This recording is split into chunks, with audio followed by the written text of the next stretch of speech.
Bismillahirrahmanirrahim. Assalamualaikum warahmatullahi wabarakatuh.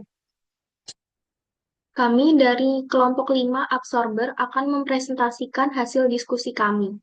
Perkenalkan, saya Paluvi Rizka Romadoni dengan NIM 235210042 dan rekan saya Amanda Davasian Ramadhani dengan NIM 22521080, Uswatun Noviaratri 22521090, Lilih Indriarini Septi Rahino dengan NIM 23521049, dan Salwa dengan NIM 23521058. Lanjut ke soalnya. Pada studi kasus ini, kami merancang sebuah menara pack tower yang diisi dengan cincin resik keramik berdiameter 50 mm yang digunakan untuk menyerap uap karbon disulfida dari aliran gas inlet nitrogen. Proses ini bertujuan untuk mengurangi kandungan CS2 dalam gas dari 0,5% menjadi level yang lebih rendah. Berdasarkan soal 8.4, tekanan parsial CS2 sebesar 50 mm Hg dan laju alir gas sekitar 0,40 meter kubik per second akan diabsorpsi menggunakan minyak hidrokarbon dengan karakteristik viskositas 2 Cp dan berat jenis 0,81 pada suhu 24 derajat Celcius. Proses ini diasumsikan isotermal. Selanjutnya pada soal 8.9, kami diminta untuk merancang menara pack tower dengan menentukan diameter menaranya. Dan hasil perhitungan yang diperoleh adalah diameter sebesar 0,725 meter. Perhitungan ini mempertimbangkan tekanan pressure drop yang tidak boleh melebihi 327 Newton per meter persegi dan rasio cairan atau gasnya sebesar 1,5 kali minimum. Lanjut ke bagian input gas masuk.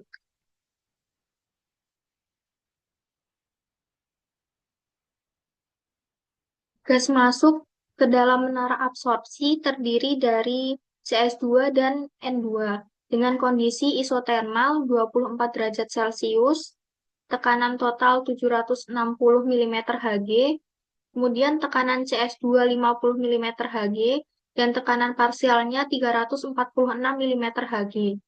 Untuk tekanan dari N2 sendiri adalah 710 mm Hg yang didapat dari tekanan total dikurangi tekanan CS2.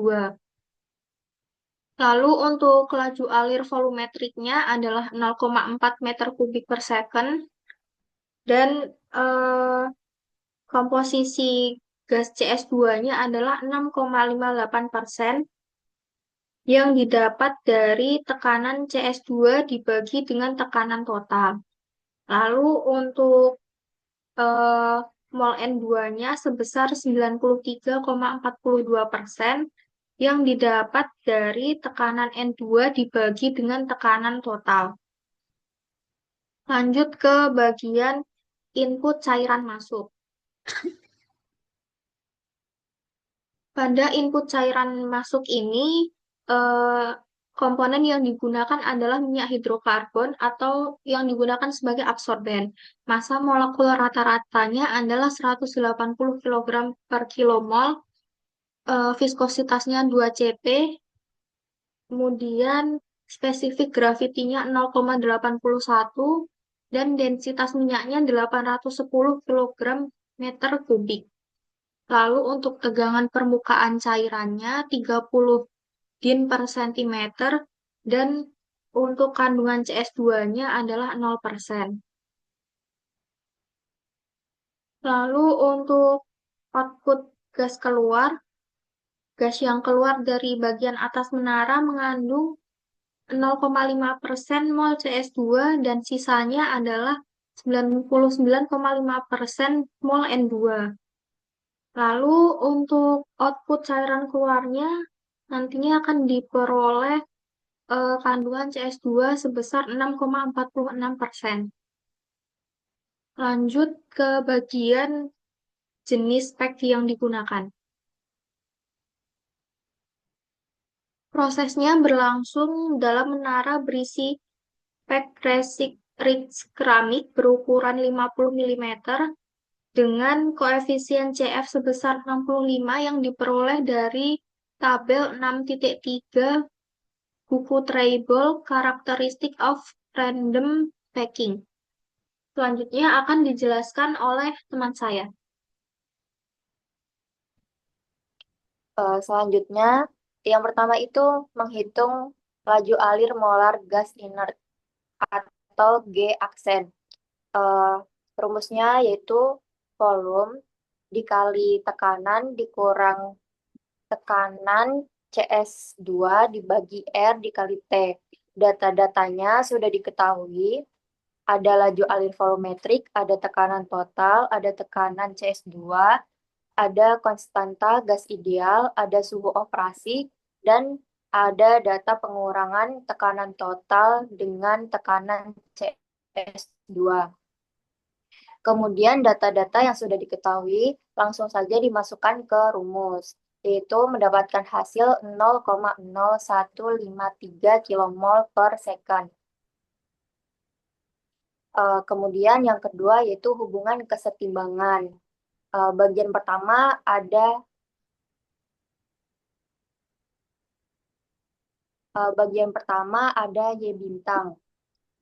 Y bintang itu sendiri adalah fraksi mol komponen di gas yang seimbang dengan fase cair. Rumus dari Y bintang adalah tekanan parsial CS2 dibagi dengan tekanan total, kemudian dikalikan dengan X. Eh, Data-datanya sudah diketahui, yaitu 346 dibagi 760 didapatkan hasil 0,4553. Karena dikali X, X-nya tidak ada, belum diketahui, maka 0,4553 X. Kemudian bagian persamaan X. Untuk mencari persamaan X-nya, kita menghitung G aksen per L aksen terlebih dahulu. Dengan rumus 1 per L aksen per G aksen operasi.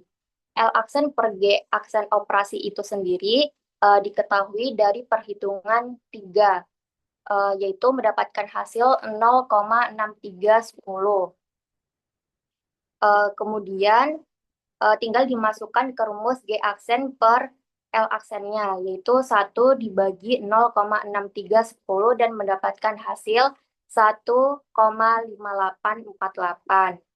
Setelah itu, eh, kita sudah bisa mengetahui persamaan X-nya.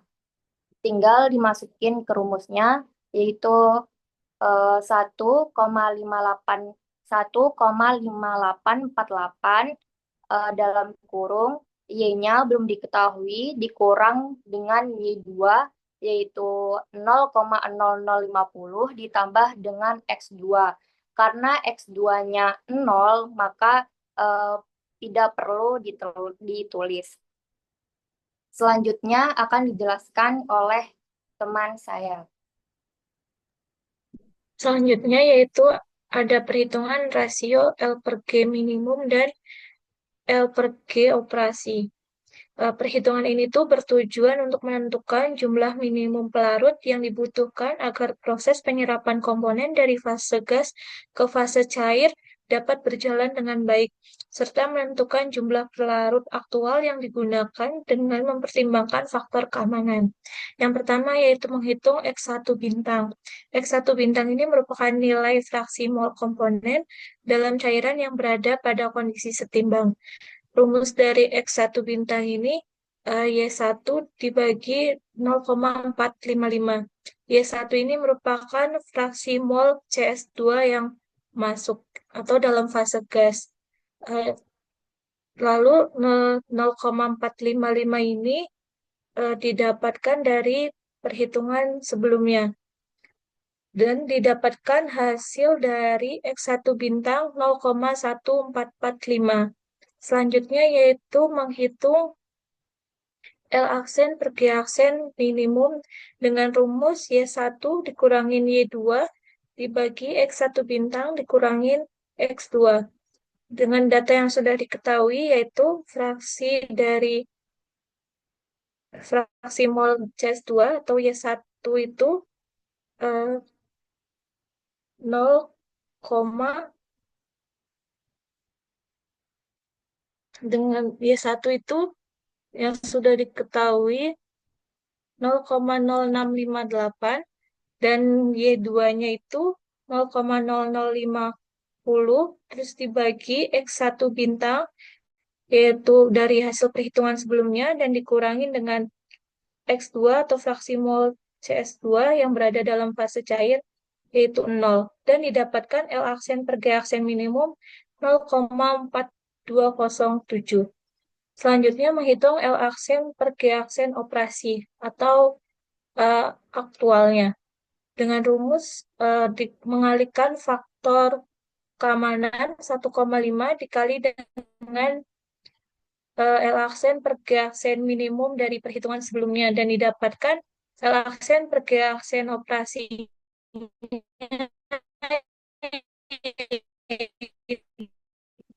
itu yaitu selanjutnya yaitu menghitung rasio L per G operasi.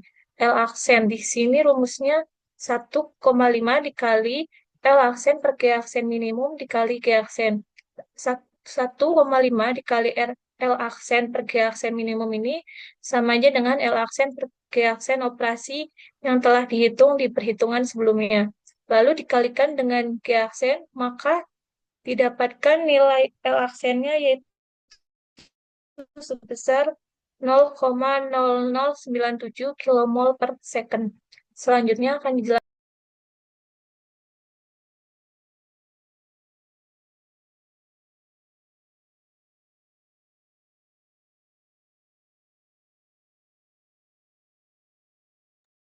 Maaf Kak, masih di mute. Mohon maaf sebelumnya. Jadi selanjutnya itu menghitung flow parameter X. Jadi yang pertama itu kita menghitung rho-G-nya terlebih dahulu. Di situ gunanya untuk menghitung densitas gas campurannya, yaitu dari N2 dan CS2-nya. Nah, kemudian untuk rumusnya itu ada tekanan. Tekanannya itu sebesar 760 mmHg. Kemudian dikali M W average-nya per R dikali T-nya. Nah, sebelum menentukan massa molekul average-nya itu kita mem- membagikan dua komponennya secara masing-masing terlebih dahulu. Jadi yang pertama ada komponen N2 yang dimana itu didapatkan dari fase gas pada fraksi input dan outputnya, yaitu 0,9342 ditambah 0,995 kemudian dibagi dengan 2. Selanjutnya dari hasil perhitungan tersebut, kita kalikan dengan massa molekulnya, yaitu 28. Maka didapatkan hasil 1,4317, yang dimana untuk perhitungan CS2-nya kurang lebih sama seperti perhitungan komponen N2-nya. Kemudian untuk mendapatkan masalah molekul average-nya itu didapatkan dari hasil penjumlahan komponen N2 dan CS2. Yang dihasilkan itu 45,2779. Balik lagi ke rumus, jadi setelah M average-nya sudah diketahui, kemudian dikalikan R-nya 62,364, kemudian dikali T-nya atau temperaturnya dalam keadaan Kelvin, yaitu 290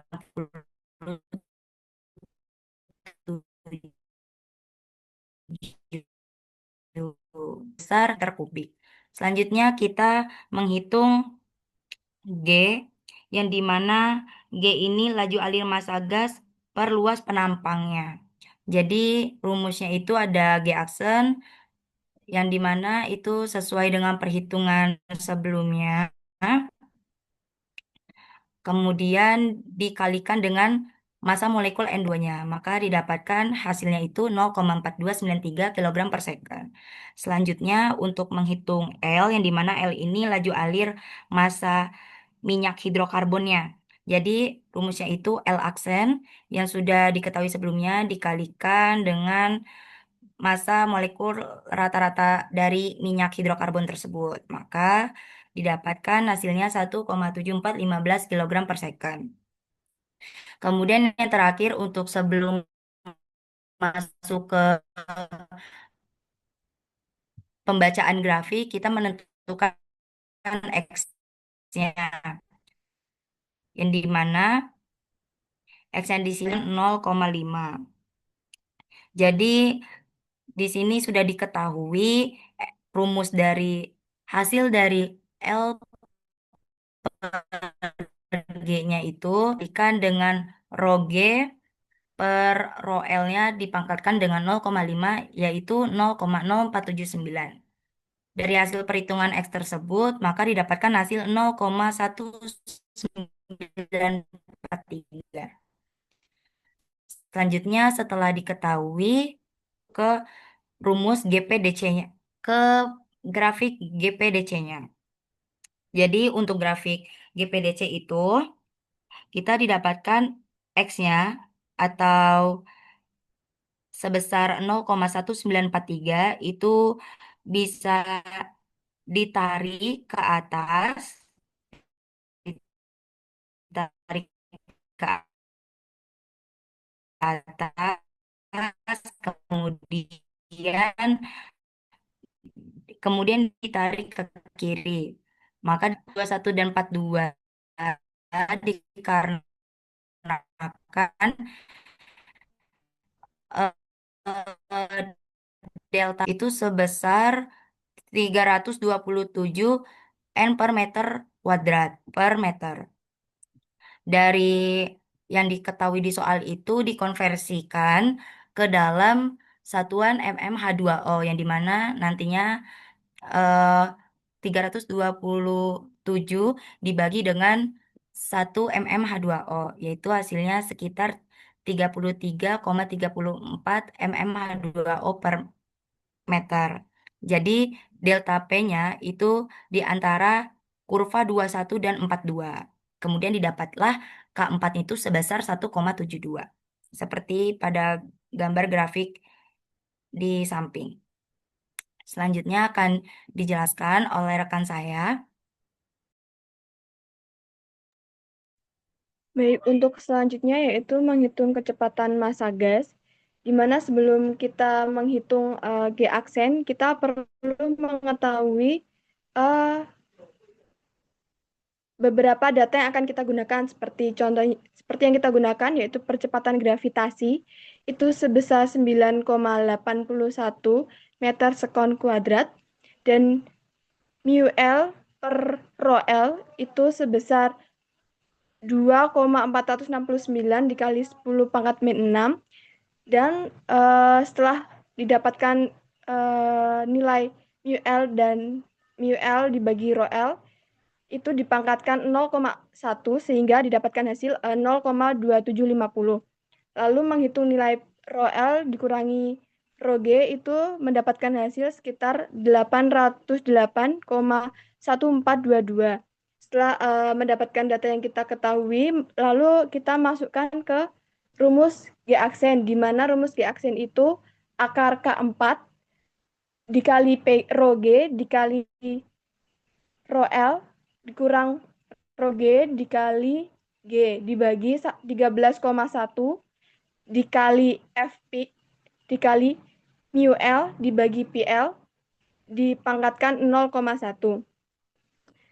Sehingga nilai yang dimasukkan itu 1,72 dikali 1,8578 dikali 808,1422 dikali 9,81 dibagi 13,1 dikali 65 dikali 0,2750 dipangkatkan 0,1 sehingga mendapatkan hasil 1,0402 kg meter sekon.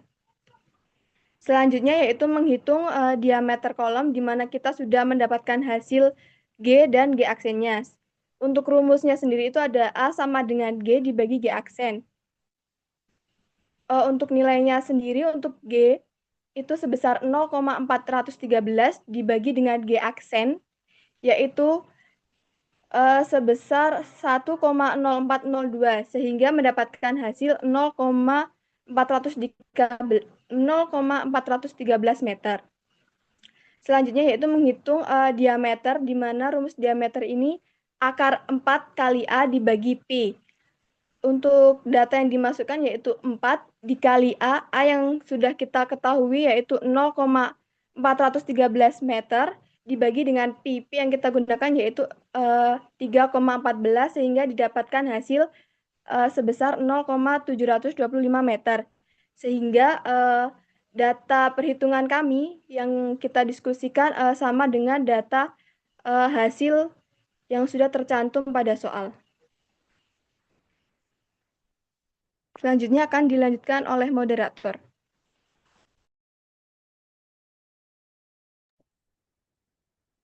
Sekian presentasi dari kelompok kami. Kurang lebihnya mohon maaf. Wassalamualaikum warahmatullahi wabarakatuh.